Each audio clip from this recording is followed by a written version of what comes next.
In a world where tens of thousands of indie games are released each year, indie devs cry out to be heard, to be seen. And it's up to two brothers to get to know them. Super Interview.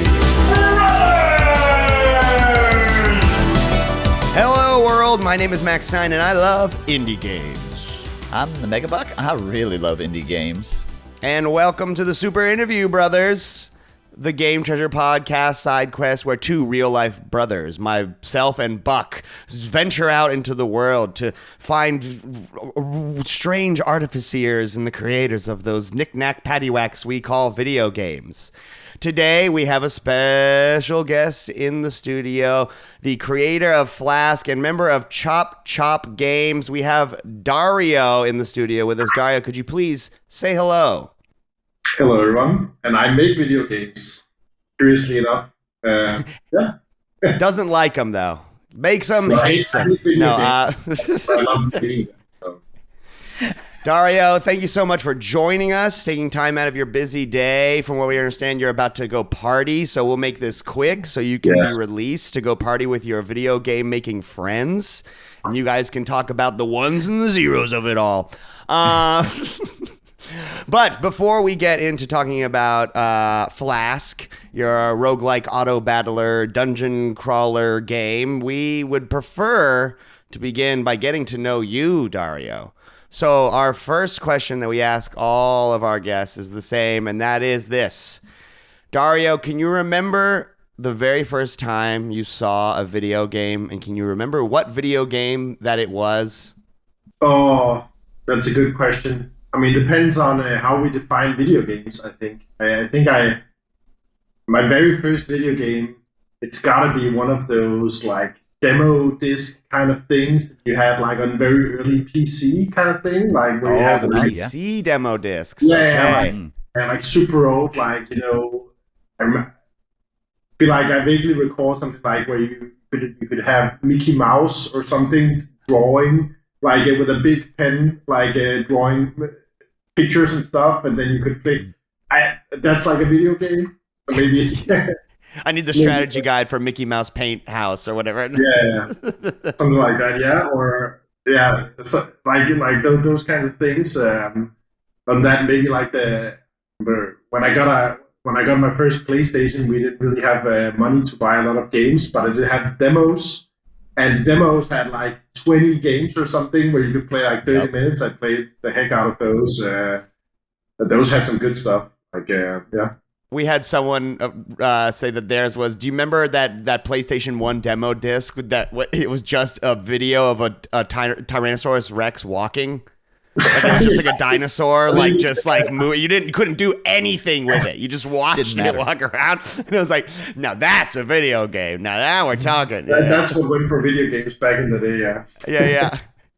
So you can't remember the very first video game that you controlled, that you played? I mean, I think it's gotta be. If I really think about like what I remember from my childhood, it's gotta be like those PlayStation 1 type of games. Like maybe the one that I remember the most vividly, I think, from my childhood was probably like it was like a Hercules kind of PlayStation 1 game, where like you would control Hercules, and it's like a side scroller kind of thing. Where I don't remember what it's called, but it was really good. There was a Hercules like, PS1 game. It was probably Hercules for the PS1. Was it licensed off of the Disney Hercules, or was it the show, the Xena spin-off show? It was the animated movie. Oh, really? Yeah, the animated. Oh, I love that movie. Interesting answer. Later than we expected. I have a feeling Dario may be younger than we perceived. His first video game was a PlayStation game. Well, I am. I guess I think I'm 32 or 33. One of those. Okay. He's in the age range where so you you're start slightly to forget younger how than old myself. you are. Yes. Yeah. Yes. Well, I'll take. You're 30. You sort of the years sort of mix together, and you definitely stop counting with eagerness. That's for sure. I'm not excited when the number goes up anymore, per se. I'll tell you this though, Dario, it was better than And I mentioned this, and I love him to death. But we interviewed someone who their very first video game was for the Nintendo 3DS, and that made my body hurt. I made my body and my soul feel very old. So I'll take PS1. That's fine. Okay. How about this, Dario? Do you have a definitive favorite game of all time? I mean, I do, but I'm like one of those people where I like to update my list to like. Okay, so let me ask you this: do you have a top three? Like, if you had a non-changing top three? Not a non-changing. I think. No, never. I mean, no, because I think actually, but generally, my opinion on a lot of art is that actually I think it becomes better over time. Like, not all of it, of course.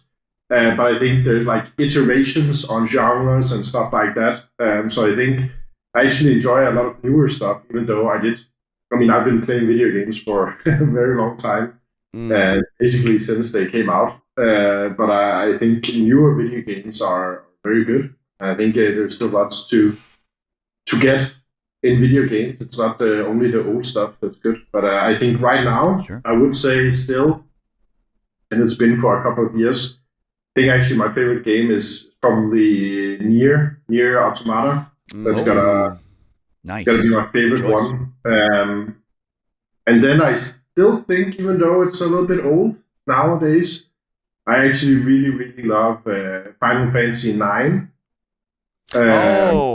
We just did an episode on Final Fantasy music exclusively, and we had a big chat about 9 being and it just got sort of cast aside in the milieu of Final Fantasy for no reason. It was a return to form. Yeah, I think it's like, what? It was a return to the fantasy form of Final Fantasy, and I was so appreciative when that came out. Yeah, for sure. I think it's still my favorite Final Fantasy. Interesting. Which Why? is a controversial choice, but yeah. Why do you think it's your favorite Final Fantasy? I think I really like the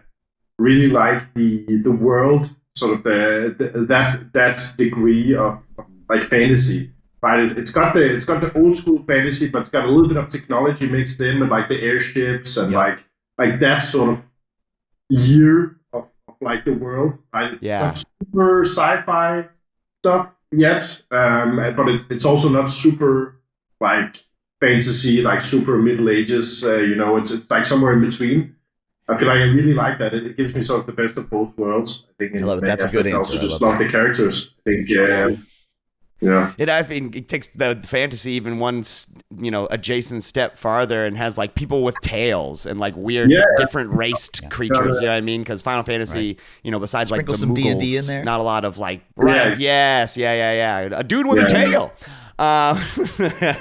For sure. Well, do you have if you can't nail down a top 3 and they're always changing, do you at least maybe have a preferred genre video game on the whole? No, I'm even annoying like that. I don't actually. I think I'm one of those. I really enjoy a lot of different types of video games. And if I were to do think about an actual top 10, I think you would find a video game from like almost every big genre in there. I think, for example, probably in my top 5 is a little indie game called Gone Home. I don't know if you know the game. Gone Home. Yep. It's like a super, super small, like people would call it like a walking simulator type of game where it's like maybe 2 hours. 2 hours where and it's a really good narrative game, and like one of those I actually wrote a paper about it when I went to university, like that specific game, and so it was really good. Cool. Wow. So that's interesting when it comes to what appeals to games, what appeals about games to you.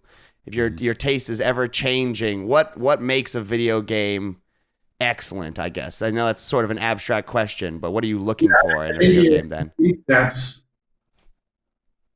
I think most gamers they love a genre or maybe a couple of genres, and then they play like all of the stuff within that genre, or like they know what they like. Right.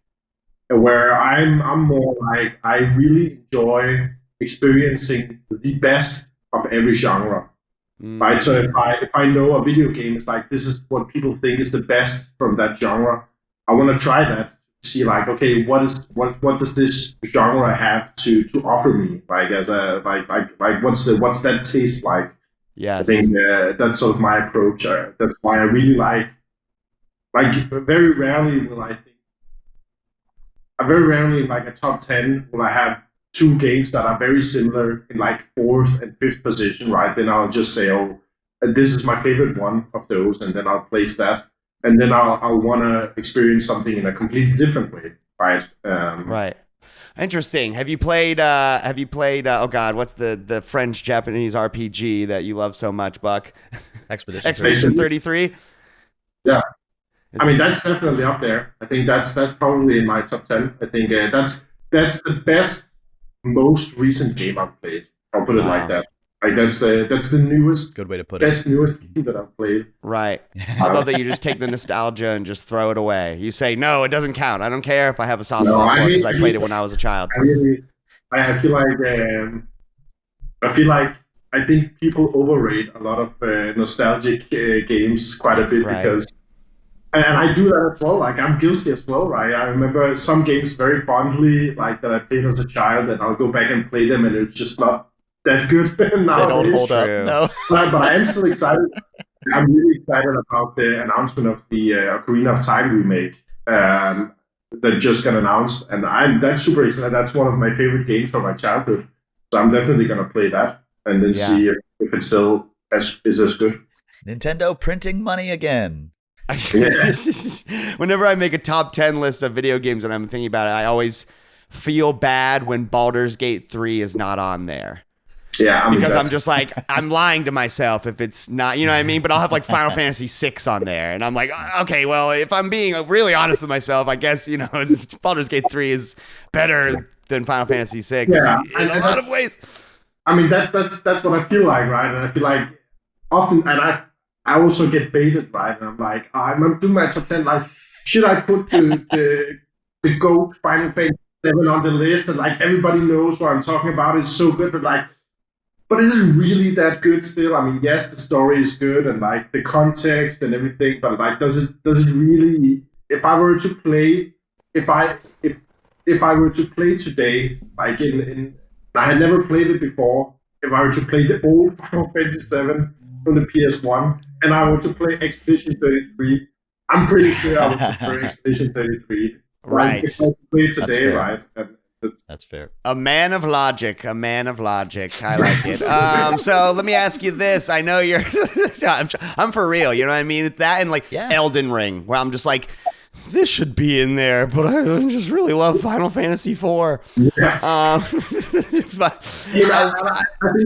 it's a valid. I think there's something to be said about saying that game, like the old game, was the best game of its time, right? But its time has passed, right? Like the time has gone on, right? And new games have come. But at that time, and like maybe like some years ahead, like it was a top game of all time, right? But it's very rare that a game will be the greatest of all time 50 years in the future, right? Then it's like it's gotta be Nostalgia and especially is a hell of a when drug. it comes to certain genres, they've been expanded so much. Because I'm trying to think of like an era, like the only one that comes to mind is like Super Metroid. I think as far as search action games go, that one's still really high up there for me.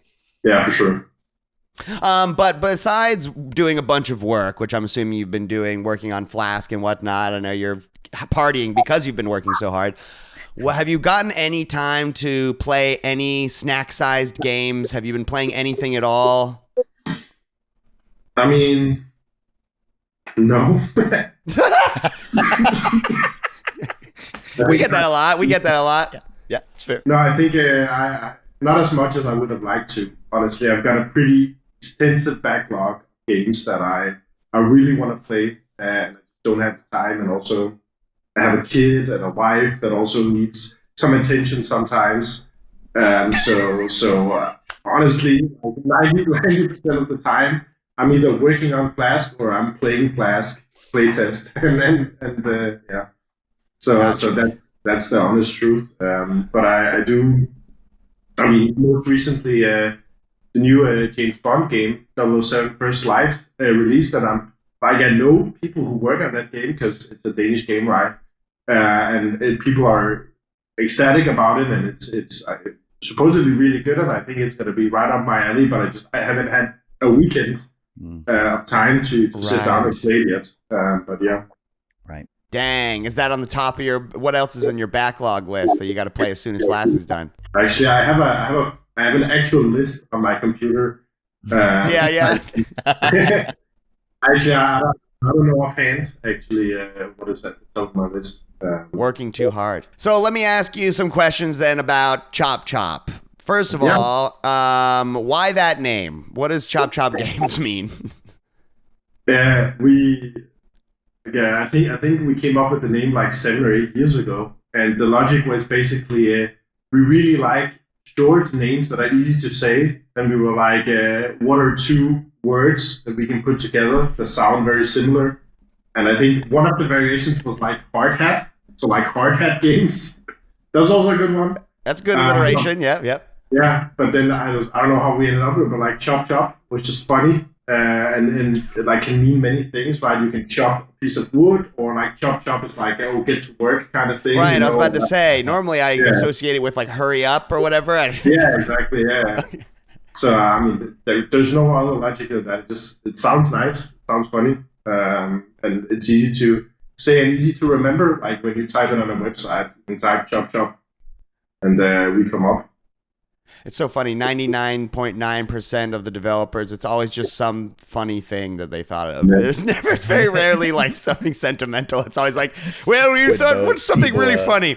But I feel like also, I don't know, game studio names are kind of overrated. I feel like most people who look for games look for the games, right? The game name, right? If people are looking for Flask, they're not gonna find Flask through chop, right? They're gonna find chop looking for Flask, platinum games on the logo, right?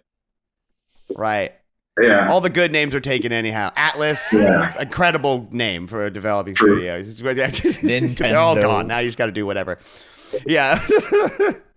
So, what exactly is your role at Chop Chop? Well, I guess I have many hats, many hard hats. I got like. No, I guess I'm game designer on Flask, but I also do a lot of the CEO type work, communicate with like publishing and stuff like that, and like do the business stuff as well. And I also am a programmer by trade, so I do game design and programming mainly, and I have a lot of opinions about stuff on the art front, but I shouldn't because I'm extremely bad at seeing. Oh, you mean on your game you have opinions about the? I got you. Yeah. It's all right. They won't watch this. They won't watch it. They're honest. Say whatever you want. One of the things that I've learned on our big journey of making video games and Flask is that you don't actually need to have an opinion on everything. It's okay to just say, I don't have an opinion because this is not my expertise. And let somebody else handle that.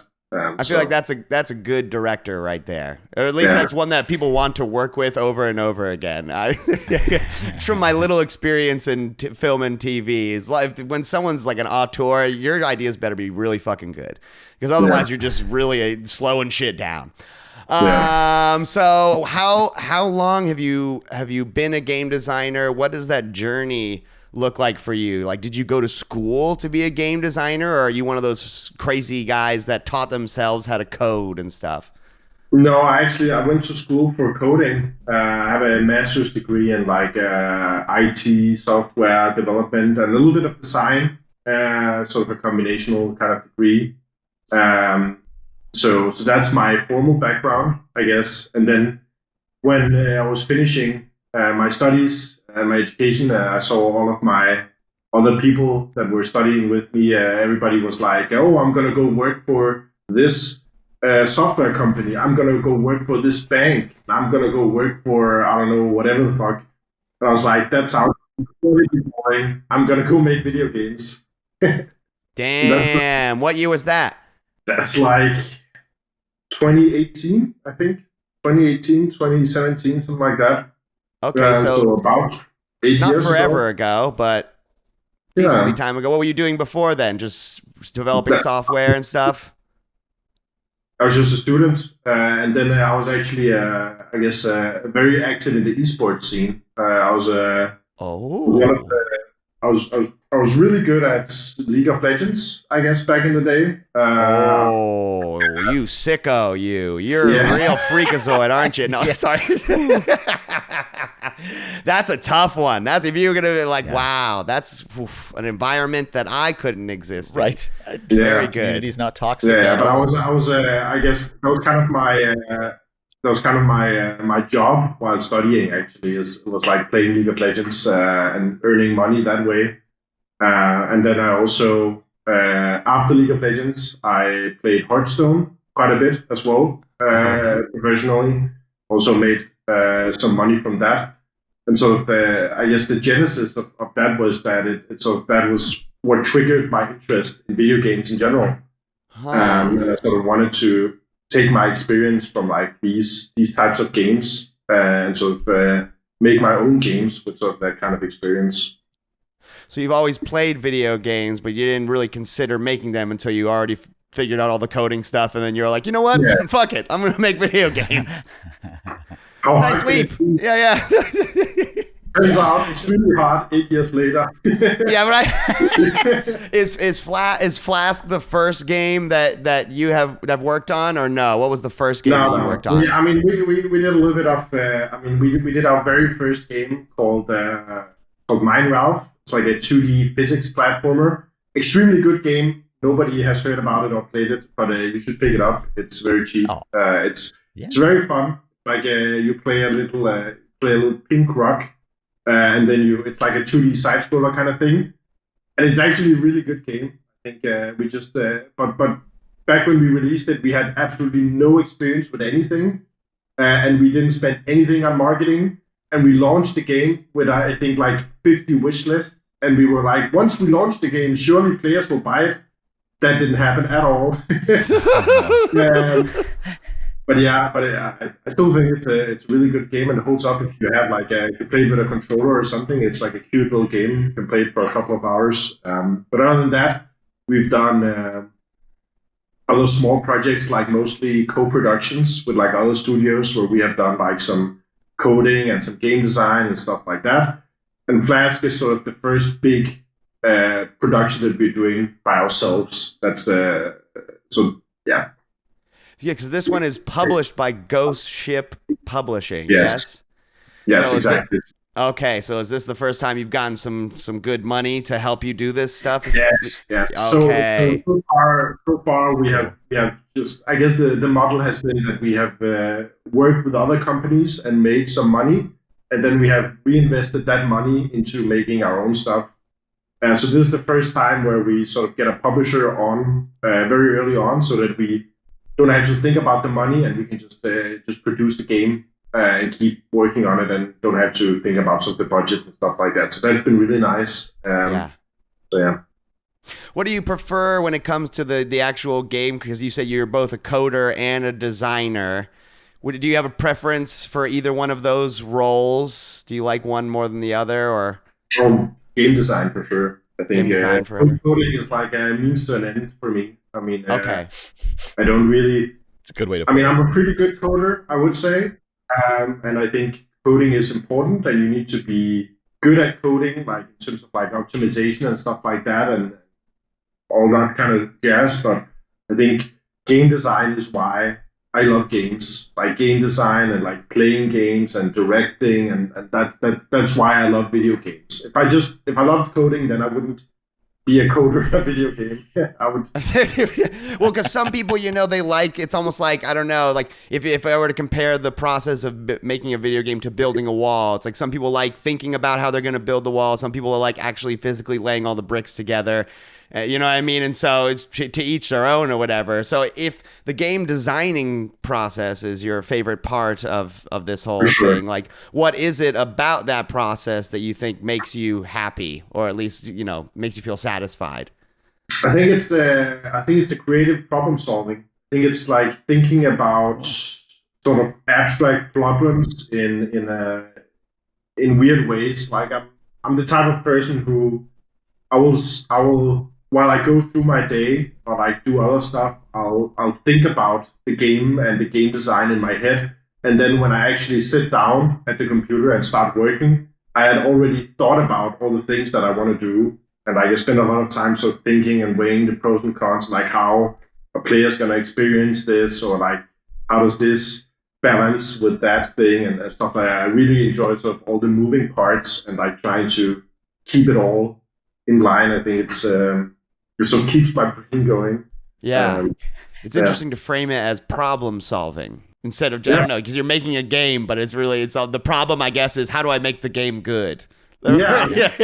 Make it an enjoyable experience, and fun, and make people play it for a long time, and like all these things, right? And like, so one of the things about, I guess I don't know if you want to go too much detail into Flask, but like one of the problems with Flask is that it's a very complex game inherently and intentionally so. Like we're trying to make a game for people who really like these types of games, right? And like for people who really like these types of games, they don't want a simple version of that type of game because they've already had that, right? So they want the caviar, they want the exquisite experience. But how do you balance that with players who are going to play your game for the first time?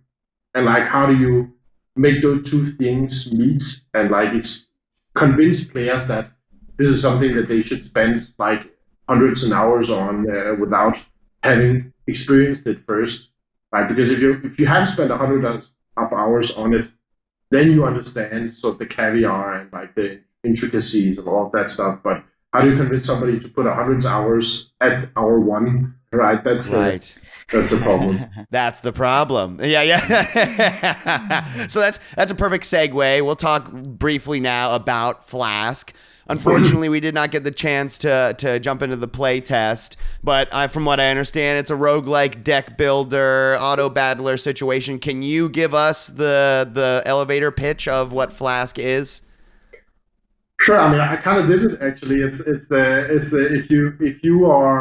you're somebody who really enjoys sort of these thinky strategy types of games, so like Slay the Spire, team fight tactics even, or like anything that's a deck builder or autobattler where the majority of the gameplay comes from sort of your creative decisions and strategy. That's the game. Like we're trying to make the game that gives you the best time for that experience. And we try to solve a lot of the issues of the genre with sort of very creative ways that you haven't seen elsewhere. So that's sort of for the gamer, for people who really like this type of thing, that's the pitch for them. For the average gamer, I would say we're making a sort of we're trying to make an interesting world that appeals to people who really like sort of dark fantasy, gritty, sort of bloody, a bloody sort of heavy metal kind of style of game where you get to slash a lot of goblins and get to play as this sort of alchemist that lives in this whole new sort of world where it's sort of like a hyper-capitalist kind of world where we try to poke a lot of fun at capitalism and sort of some of the more darker. Okay. We make a lot of jokes, right? You start the game by going into debt, and sort of as you play the game, you try to get rid of your debt, but somehow you keep getting into more and more debt and stuff like that. And we try to make it. The art with everyone with their thousands of very tiny, sharp teeth. I'm trying to put my finger on the what the art reminds me of. It's obviously very dark. It reminds me of like some Adult Swim show or something. Like just totally fucked up looking. It's really good.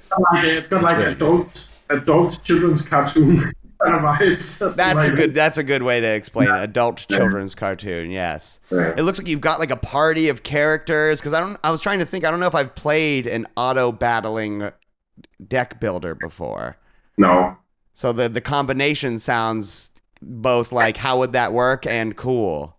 Yeah, it's like so we played auto battlers. Usually, it's like you play like it's very usually auto battlers are like very PvP focused. So you play against other players all the time. But we try to take that formula and put it into like more of an adventure type mode, similar to many deck builders where you go through a map and you travel from one location to another, and then there are lots of random events and stuff like that. It gives you sort of a sense of the world and characters. That's cool. The combat is still like very regular auto battler.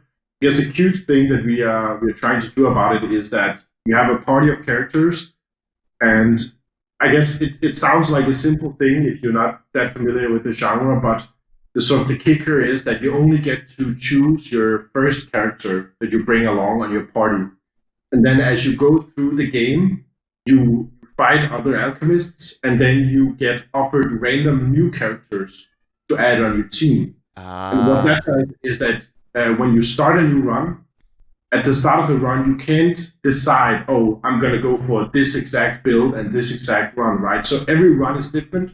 You have to adapt to the team that you end up getting, right? So maybe you start with the rogue, and then you're like, I'm going to go for an aggressive rogue build. And then the next two characters you get offered are the ranger and the druid. And then you're like, fuck, okay, I don't have a tank, but maybe I need to pivot into making my rogue more tanky or something like that, because that's what I got, right? So that's sort of the clever way we try to make every run, I guess, force you to adapt and make every run different rather than having it as an option, I guess. Yeah. Damn, that sounds good. I love when roguelike games do that. Yeah, this and Mugenics and Slay the Spire, I love that moment of that little like stuff's not working out, and then maybe one thing happens and you're like, oh shit, okay, now I know what I'm gonna do with this. Now I know this is very good. Yeah. But Buck hit the nail on the head. What's up with the release date, Dario? When's it coming? When can I play it? I think we're hoping to do a demo soon. So I think sooner than you think. Right now we have a playtest you can sign up for, but the playtest has slowed down a little bit because we're preparing for the demo. I don't think I can give an actual date yet. In terms of like the actual release, we're hoping to actually do a release this year, I think. So I think I can say as much without causing any issues and without getting in trouble. I think this year we're aiming to release it this year with big caveats, of course. But yeah, I mean I will say we are further in development than you might think, and I think we are aiming to release a pretty polished product into demo, so that it's not going to be a scrappy demo with like just the stuff that we had. We actually try to make it polished and make it worth your time to play the actual demo. Give a good first impression. Yeah, right? that's the goal. We've talked to people too. They'll work too long on their demo, and then their demo changes, and then there's actually 3 versions of the demo because they just want to keep going and going on the demo. So don't take too long. Just put it out. No, I'm just kidding. But besides people going onto Steam and wish listing Flask, and then going to your Chop Games page and buying Mine Ralph and Reboot Hero wish listing and et cetera, where else can people go on the internet to follow your journey, to give you money, to help you out, Dario? I was enjoying the Discord. If you really want all the info, everything, that's our main hub. And we are quite active on there. There's a little community already of people who play the game every day. I think we already have, people have like over 100 and something hours in the playtest, even though it's only been out for a couple of weeks. It's a little bit crazy, but there's some people who really, really love the game already and talk about it every day. So if you are super excited and want to know first before anyone else when something new happens, we put everything on the Discord. So yeah. Perfect. Well, you heard it here. Go to Flask's Discord. And if you get into the playtest, why don't you leave us a comment on this video and let you know what you thought about the game. Well, then that is all the time we have. Dario, thank you so much for joining us. Thank you so much for listening, dear listener or viewer. Make sure to go check out the other episodes of the Super Interview Brothers. Make sure to go check out the Game Treasure podcast every Friday on Spotify, YouTube. You can join our Patreon where you get our bonus content, the UFO 50 Deep Dive, and you get access to these Super Interview Brother episodes 1 week early. But that, like I said, is all we have for you today. So until next time, my name is Mack Stein. Video games, schmidio games, everyone. Goodbye.